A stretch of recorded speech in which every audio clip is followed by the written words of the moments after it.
Hello friends, Radhe Radhe everyone. दोस्तों, आज की वीडियो में हम जानेंगे कि राधाष्टमी का व्रत कब है और कैसे व्रत रखा जाता है।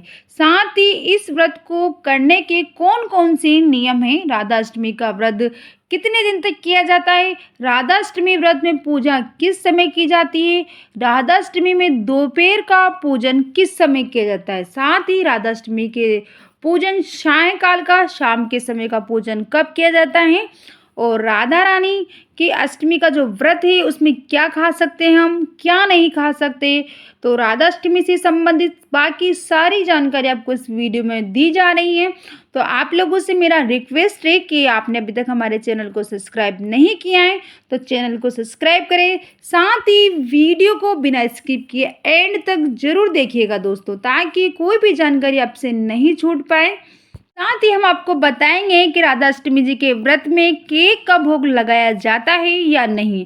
आपके मन में जो भी प्रश्न हैं उन सभी के उत्तर आपको वीडियो में मिल जाएंगे। तो अब हम आपको राधाष्टमी के व्रत को रखने की विधि बता रहे हैं। सबसे पहली बात तो है ये जान लेते हैं कि इस वर्ष राधाष्टमी का व्रत 23 सितंबर को 2023 शनिवार के दिन है और श्री राधा रानी जी ने स्वयं कहा है कि जो भी भक्त श्री राधाष्टमी का व्रत पूरी श्रद्धा भावना से रखता है उनकी सभी मनोकामनाएं पूर्ण हो जाती हैं।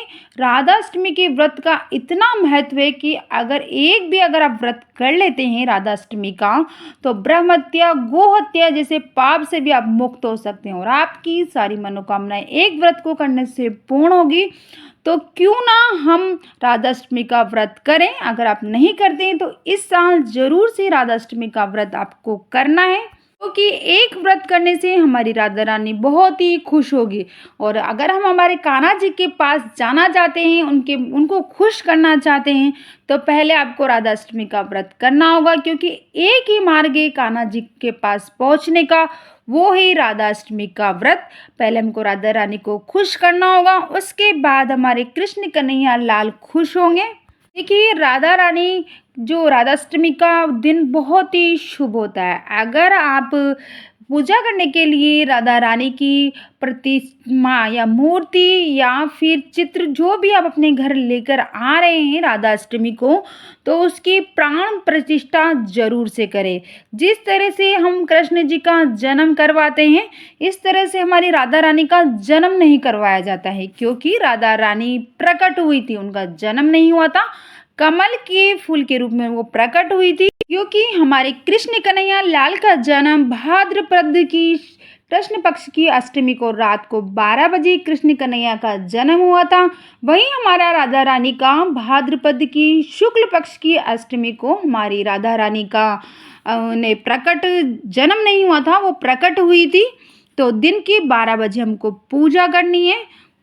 आइए अब हम जानते हैं कि राधा रानी को हम कैसे हमको पूजा करनी है, कैसे हमको राधा रानी को प्रसन्न करना होगा। तो आपके घर में जो मंदिर है वहाँ पर आप मंदिर को बहुत ही अच्छे से सजा लीजिए, और अगर आप चौकी पर राधा रानी को विराजमान करना चाहते हैं तो वहाँ आप कर सकते हैं अलग से, नहीं तो आपके मंदिर में भी आप राधा रानी को विराजमान करें। बहुत ही सुंदर से फूलों से, लाइटों से और आप पत्तों से, तो आप तरह तरह से, किसी भी तरह से आप बहुत सुंदर से अपने मंदिर को सजा लीजिए। अब हम सबसे पहले संकल्प लेंगे, तो अपने दाएं हाथ में आप पूजा कर रहे हैं, उसके बाद आप व्रत करते हैं ना, तो आप पहले संकल्प जरूर लें। दाएं हाथ में तो एक पुष्प और थोड़े से चावल लेकर, थोड़ा जल डालकर हम संकल्प लेंगे कि भाद्र शुक्ल की जो अष्टमी है, और आपका नाम बोलिए, आपका गोत्र बोलिए, आप जहाँ रहते हैं वहाँ का जगह बोलकर, और राधा रानी से बोले कि मैं आपका व्रत कर रही हूँ, बहुत ही श्रद्धा और मन प्रेम भाव से आपका व्रत कर रही हूँ। मेरी ये मनोकामनाएं राधा रानी मेरी मनोकामना जरूर पूरी करे। और वो जो अपने हाथ में लिए चावल और पुष्प वो राधा रानी के चरणों में समर्पित करें। ऐसा कहा जाता है कि राधा अष्टमी का व्रत 3 दिन तक मनाया जाता है।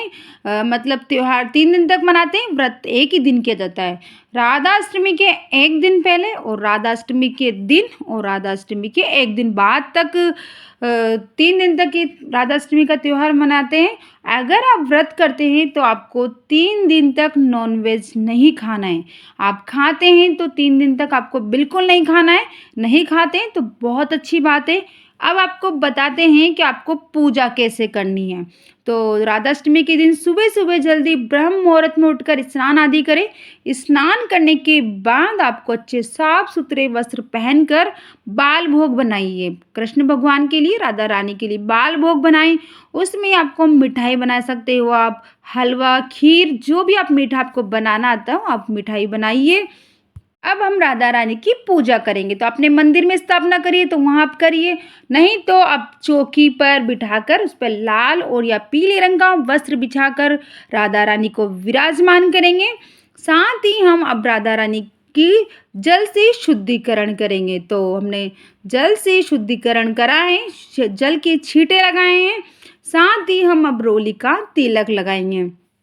रोली का तिलक लगाने के बाद हम पुष्प समर्पित करेंगे राधा रानी को और कृष्ण भगवान को हम फूलों की माला पहनाएंगे, पुष्प समर्पित करेंगे। लाल व पीले रंग के पुष्प जरूर से समर्पित करें।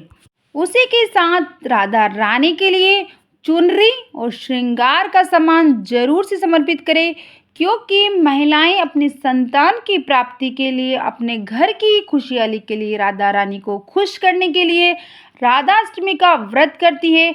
तो फ्रेंड्स, आपको राधा रानी को श्रृंगार का सामान और चुनरी जरूर से समर्पित करनी है। इस बात को आपको विशेष ध्यान रखना है। इसी के साथ हम भोग लगाएंगे। आपने जो भी बाल भोग बनाया है उसमें आपको मिठाई, हलवा, पूड़ी वो तो आपको लगाना ही है। साथ में हलवा, पूड़ी, अरवी की सब्जी आपको बनानी है, पूड़ी बनानी है। मीठे में आप हलवा बना सकते हैं, खीर आप बना सकते हैं। और आपको फल, ऋतु फल, जो भी आप ऋतु फल, आम, केला हो या फिर सेव फल हो, आप भोग जरूर लगाइए। साथ में भोग के साथ आपको 1 गिलास में या 1 लोटे में जल जरूर आपको समर्पित करना है भोग के साथ। और अब हम धूप दीप दिखाएंगे राधा रानी को और कृष्ण कन्हैया को हम धूप दीप दिखाएंगे, आरती करेंगे। और भगवान कृष्ण की आरती आप सभी लोगों को आती हो तो बड़े ही प्रेम भाव से आरती करिएगा। इस तरह से हमारी बहुत ही सरल सी पूजा विधि थी। राधा अष्टमी की पूजा पूर्ण हो जाएगी। इसके बाद हम राधा रानी से हाथ जोड़कर क्षमा याचना करेंगे। पूजा में रही गलती की हम क्षमा याचना राधा रानी से मांगेंगे और अपनी मनोकामनाओं को बोलेंगे। तो इस तरह से आप भी राधा अष्टमी की पूजा आप कर सकते हैं। और अगर आपको राधा रानी की अगर फोटो या प्रतिमा नहीं मिले तो आपके घर पे लड्डू गोपाल जी तो होंगे ही सही, सभी के घर पर होते हैं। तो आपके घर पे भी लड्डू गोपाल जी होंगे तो आप उनको राधा रानी बना सकते हैं। राधा रानी का स्वरूप देकर आप राधा रानी की पूजा राधा अष्टमी पे जरूर से करें। दोस्तों, मेरी ये जानकारी आपको कैसी लगी? पसंद आई हो तो लाइक करें, शेयर करें, चैनल को सब्सक्राइब करें।